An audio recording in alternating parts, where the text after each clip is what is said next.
Hey guys, it's bedtime again, and it's time for another segment of Harry Potter and the Sorcerer's Stone by J.K. Rowling and illustrated by Jim Kay. Uncle Vernon's rations turned out to be a packet of crisps, which are crackers, each, and 4 bananas.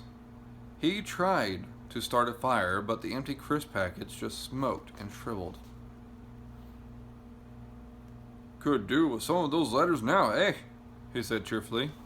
He was in a very good mood. Obviously, he thought nobody stood a chance of reaching them here in a storm to deliver post. Harry privately agreed, though the thought didn't cheer him up at all. As night fell, the promised storm blew up around them. Spray from the high waves splattered the walls of the hut, and a fierce wind rattled the filthy windows. Aunt Petunia had found a few moldy blankets in the second room and made up a bed for Dudley on the moth-eaten sofa. She and Uncle Vernon went off to the lumpy bed next door, and Harry was left to find the softest bit of floor he could to curl up under the thinnest, most ragged blanket. The storm raged more and more ferociously as the night went on. Harry couldn't sleep. He shivered and turned over, trying to get comfortable. His stomach rumbled with hunger. Dudley's snores were drowned by the low rolls of thunder that started near midnight. The lighted dial of Dudley's watch, which was dangling over the edge of the sofa on his fat wrist, told Harry he'd be 11 in 10 minutes' time. He lay and watched. His birthday ticked nearer, wondering if the Dursleys would remember at all, wondering where his letter writer was now. 5 minutes to go. Harry heard something creak outside. He hoped the roof wasn't going to fall in, although he might be warmer if it did. 4 minutes to go. Maybe the house in Privet Drive would be so full of letters when they got back that he'd be able to steal one somehow. 3 minutes to go. Was that the sea slapping hard on a rock like that? And 2 minutes to go. What was that funny crunching noise? Was the rock crumbling into the sea? 1 minute to go. He'd be 11. 30 seconds. 20. 10. 9. Maybe he'd wake Dudley up just to annoy him. 3. 2. 1. Boom! The whole shack shivered, and Harry sat bolt upright, staring at the door. Someone was outside, knocking to come in. And there's Uncle Vernon rowing them to their little shack on the rock in the middle of the sea.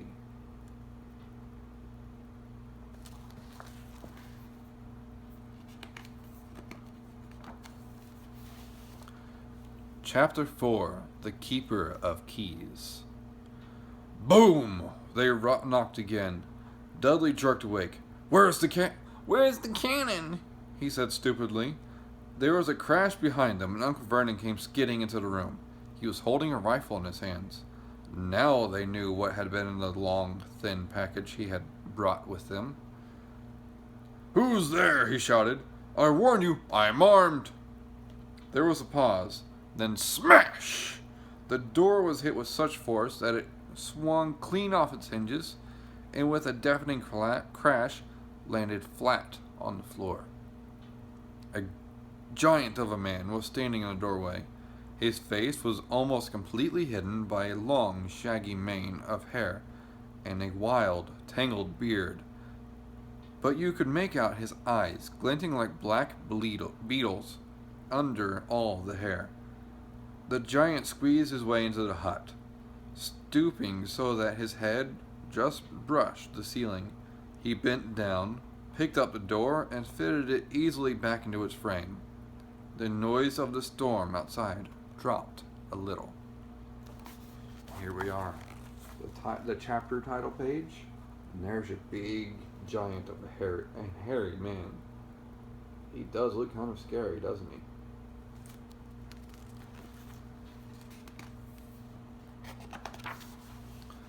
He turned to look at them all.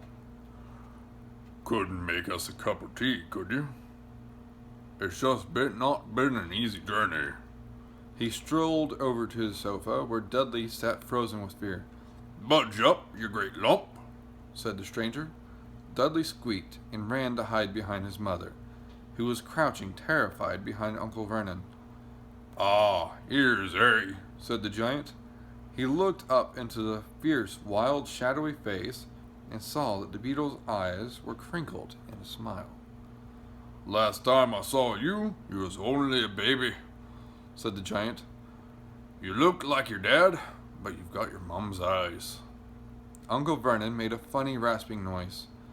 I demand you leave at once, sir. You're breaking and entering, he said. Oh, shut up, Dursley, you great prune, said the giant. He reached over the back of the sofa, jerked the gun out of Uncle Vernon's hands, bent it into a knot as easily as if it were made of rubber, and threw it in a corner out of the room. Uncle Vernon made another funny noise, like a mouse being trodden on. Anyway, Harry, said the giant, turning his back on the Dursleys, a very happy birthday to you. Got something for you here. Might sat on it at some point, but it'll taste all right. From an inside pocket of his black jacket, he pulled a slightly squashed box. Harry opened it with trembling fingers. Inside was a large, sticky chocolate cake with "Happy Birthday, Harry" written in green icing.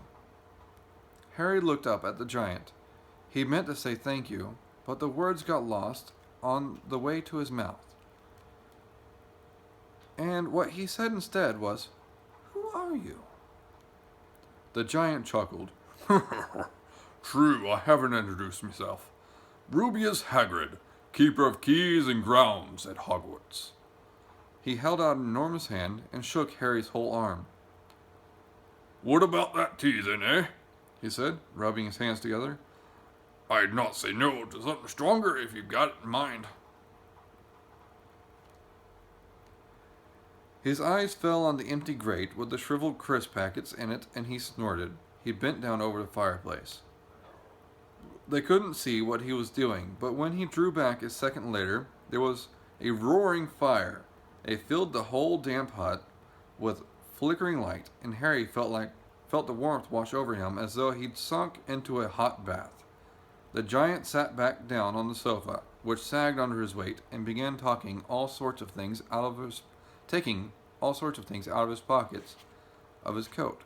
A copper kettle, a squashy package of sausages, a poker, a teapot, several chipped mugs, and a bottle of some amber liquid which he took a swig of before starting to make tea. Soon the hut was full of sound and smell of sizzling sausage. Nobody said a thing while the giant was working, but he slid the first 6 fat, juicy, slightly burnt sausages from the poker. Dudley fidgeted a little. Uncle Vernon says sharply, "Don't touch anything he gives you, Dudley." The giant chuckled darkly. You great pudding of a son, done fattening it anymore? Don't need no fattening anymore. Dursley, don't worry. He passed the sausages to Harry, who was so hungry he had never tasted anything so wonderful. But he still couldn't take his eyes off the giant. Finally, as nobody seemed about to explain anything, he said, "I'm sorry, but I still don't really know who you are." The giant took a gulp of tea and wiped his mouth with the back of his hand. Call me Hagrid, he said. Everyone does. And like I told you, I'm keeper of keys at Hogwarts. You'll know all about Hogwarts, of course. No, said Harry. Hagrid looked shocked. "Sorry," Harry said quickly. "Sorry?" barked Hagrid, turning to stare at the Dursleys, who shrank back into the shadows. "It's them as should be sorry. I knew you weren't getting your letters, but I never thought you wouldn't even know about Hogwarts. For crying out loud, did you never wonder where your parents learned it all?" And there's Harry talking to Hagrid. in front of the fire that he mysteriously created in an empty fireplace. He looks tiny compared to Hagrid, doesn't he? Oh, what? Asked Harry. Oh, what? Thundered Hagrid. Now just wait 1 second. He leapt to his feet. In his anger, he seemed to fill the whole hut. The Dursleys were cowering against a wall. Do you mean to tell me, he growled at the Dursleys, that this boy, knows nothing about anything? Harry thought this was going a bit far. He had been to school, after all, and his marks weren't bad. I know some things, he said, but, I can do math and stuff. But Hagrid simply waved his hand and said, About our world, I mean. Your world. My world. Your parents' world. What world? Hagrid looked as if he was about to explode. Dursley, he boomed. Uncle Vernon, who had gone very pale, whispered something that sounded like Mimblewimble. Hagrid stared wildly at Harry. But you must know about your mom and dad. I mean, they're famous. You're famous. What? My mom and dad weren't famous, were they? You don't know. You don't know. Hagrid ran his fingers through his hair, fixing Harry with a bewildered stare. You don't know what they are? He said, finally. Uncle Vernon suddenly found his voice. Stop, he commanded. Stop right there. Sir, I forbid you to tell the boy anything. Stop.